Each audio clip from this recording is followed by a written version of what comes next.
of just like go a little bit more into this idea of like, how do we do this? Like, how practically do we do this? Do we integrate the light and open our vessels to receive more light? Like, what does that process actually look like according to the deeper, mystical teachings of the Torah? So it says that the matriarchs and the patriarchs, right, and Moses and all the 7 shepherds, they were what's called chariots for the divine. What is a chariot? A chariot is like going exactly like where the rider takes it to go. So they were fully expressing their divine light, their divine energies in this world. And what happens is that our mission in this world, again, is to express godliness, to be a chariot for the divine in this world. But what happened was when we received the Torah, what does it say? It says that at Mount Sinai, when we received the Torah, it says that with every single divine utterance, our soul literally left our bodies. Our soul literally just, it says it like left. We almost reached a level of like of death. Now, why was that again? Because our bodies couldn't contain that tremendous revelation of light. So what happened was after Mount Sinai, I said that God commanded us, and this is the Torah portions that we're actually reading now each week, to build a tabernacle, a mishkan, where it says that God's Shekhinah, God's presence, would dwell down in this world. Okay? And what happened was the God's presence dwelled in the Mishkan, and then the temple. And what happened was when the temple was destroyed, it said that where does the divine presence rest in this world? How do we access the divine light in the world? It's not that this God's Shekhinah, what's called his presence, left the world, but how do we access it? It says through learning God's Torah and through doing mitzvot, through doing God's will. Because the Torah is God's infinite will, his infinite wisdom in this world. So every single time we do a mitzvah, every single time we smile at someone, every single time we do anything in this world, we literally we elevate the physical material matter of this world, right? When we give a coin to charity, and actually it says that giving charity is one of the greatest ways that we can reveal God's light in this world, because God is constantly giving to us. And how do we express and become godly through also becoming givers? So when we give charity, we are actually elevating not only that coin that we gave to charity and our arm that we're actually using to put the coin to give to charity, but even all the work that we did, all the time that we spend working is becoming elevated through giving charity. And every single act that we do, it says our whole purpose of being in this world was to elevate and refine the physical material matter of this world. And all the time that we are in exile and we're in where we don't see God's revelation in this world, but how do we refine this world? Through engaging in the physical world with purpose, with intentionality. And again, what we're doing right here, right now is like huge. We're sitting here, all of us from all different people all around the world, and we're literally bringing God's light into the physical fabric of this world. And we are expanding our consciousness, and we are growing as individuals, and we are expanding ourselves through just the act of actually learning Torah. And every single time, like our minds and our hearts, right, could be in such a state of constriction, right? We could feel so constricted. Like what we were saying, even our body could feel so constricted. But every single time that we recognize there's divine providence, like even what Marcy was saying, like went through a huge challenge, but she sees the good in it. She's like, wow, like I really see it as a blessing. What are you doing? You've literally expanded your vessel to receive more light. Because every time we see good and we see positivity and we see, wow, like God is good, even though it could seem like so much darkness, but God is good, and we have faith, and we're like, whoa, on the outside, this could seem like terrible, but I can see the good through it. I could see the divine providence in it. What are we literally doing? We are expanding our vessel to receive more light and to receive more light and to receive more light. So it's something that we really, we don't recognize enough, I feel like, how just the simple act of gratitude, of seeing the goodness in things, seeing the divine hands in within things, how much that is transforming ourselves, how much that's literally transforming our, actually even our physical body, to bring healing to our body. Like I know, we were speaking with Shannon earlier, like there really is a mind, body, soul connection, right? If a person is in a state where their heart is open and they're positive, we see that where literally their body could be healed, like there could be healing in the body, right? So it's so huge to really work through things on all different levels, because again, the body is so much an expression of the mind, of our consciousness, of our emotional state. And there's this really, there's this multi-leveled system. And we saw these 5 levels of the soul. We have the mind, we have the intellect, we have the emotions, we have our body. And in order to really bring healing to our body, we have to really, and physically, we have to really work through all the levels of our intellect, of like how we see things, how we perceive things, how we actually, are we looking at things from a negative vantage point? Or are we seeing God's hand and God's blessing in things?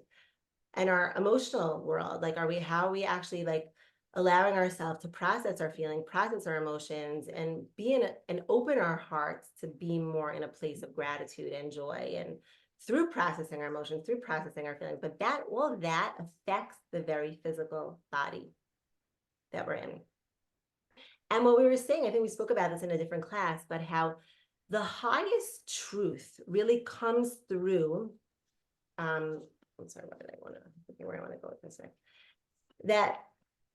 Okay, the whole purpose of creation really is, what we said, is to make a dira b'tachtonim, a dwelling place for God in the physical world. Because only in the physical world can we actually access our purpose and the divine, right? It says like angels up above, although we could think that the world of angels is much more spiritual, the higher spiritual worlds are much more spiritual, but only in this physical world can we access divine light through doing mitzvot, through being in the world, through working, and through working and giving charity, and working and bringing godliness into our work, through our relationships. Like we can actually make what's called a dir b'tachtonim, literally a dwelling place for God in the very lower worlds.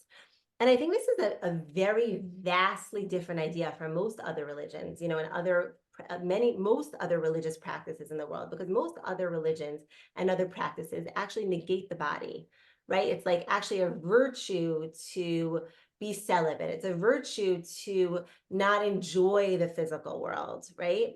It's a virtue to just like kind of be on a mountaintop and meditating and not like being in the world. But actually Judaism is all about being in the physical world, right? And through being in the physical world with consciousness and valuing being in the physical world and taking care of our bodies and exercising and sleeping well, again, to make sure that our bodies are whole. And I think this is something that we don't take enough value to. It's like really not. Like today, actually, we had a year pass to the gym, and the year was up, and I was like, you know what?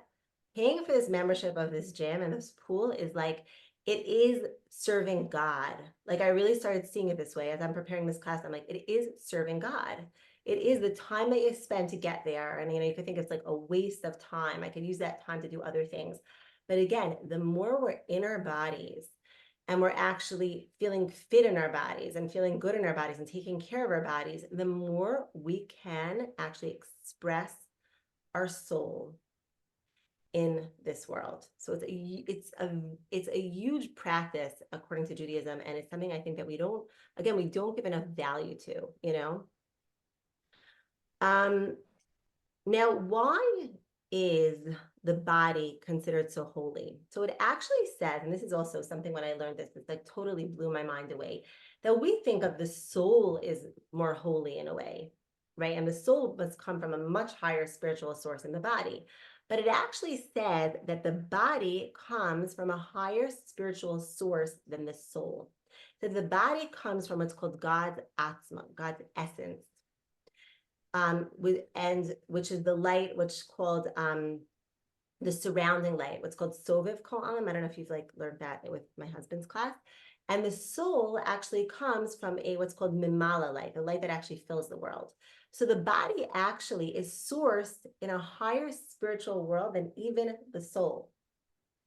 And that's why it says, like, when Mashiach comes, we are actually, right now, our soul is what's vivifying our body. But it says when the time of Mashiach comes, that our bodies are actually going to be nurturing our souls. We're going to be fully aligned to like what we're supposed to eat. Like, you know, now it's actually a very big thing in the world right now of like intuitive eating, that a person should just intuitively knows what they're supposed to eat. Like our bodies actually know what they're supposed to eat. And instead of like eating, okay, this is the diet, and you have to eat this amount of protein and this amount of fat and this amount of carbohydrates, to really listen in more to the body, to be like, oh, my body is craving this, because the body actually gives information to the soul. The body actually is really what knows what the depth of our soul actually really needs. And it says when Mashiach comes, we're going to be living from that place. We're going to be living from that way. We're going to be knowing like, oh, I need this food right now. Oh, this clothing fully expresses myself. This color is what expresses my essence. You know, it's not like you're going to go to the closet and you're going to be like, oh, today I feel like wearing purple, because there's something in that color purple that is really expressing the essence of our soul. So we're going to be coming from this place where we're going to be so in aligned with who we are, of like things that we enjoy, creative outlets that we enjoy. And it's really about listening in more to those things right now, even paying more attention to that, you know, of like, wow, like what is my intuition saying that my body needs? What is my intuition saying that I should be doing right now? Yeah, this is like, you know, I was speaking to someone about this, actually about like, even like doing like exercise or self-care. You know, a lot of times I think even self-care, we could be like, make a schedule for ourselves. Like, okay, this is what I feel like my body needs. This is like something that I think is good for me. And we could say, I'm going to go to the gym one day, and I'm going to go to the pool another day, and I'm going to do yoga, and I'm going to go for a walk, or whatever it is, right? And a lot of times it becomes almost like a chore, like something that we have to do, instead of like an experience of like, what does my body actually want? And I think that like if we really start paying more attention to like, what is my body saying that I need? You know, then it's like we can tune into more the frequency of our soul when we actually kind of tune in more to what is my body telling me that I actually really need. You know, maybe instead of actually sitting and reading or learning something, maybe I actually need to go to sleep. That's what my body's telling me. But we live our lives, I feel like sometimes in such a regimented way and like a scheduled way. And we lost that intuition of the body, like which is really an intuition that comes from the soul, even that we know what our bodies need. And I think we really, to like allow ourselves space to like receive that information that we actually really do have, of like what our bodies actually really need. It's like a very important, I think it's very, very, very important. Something that we don't really, I think, pay attention to enough.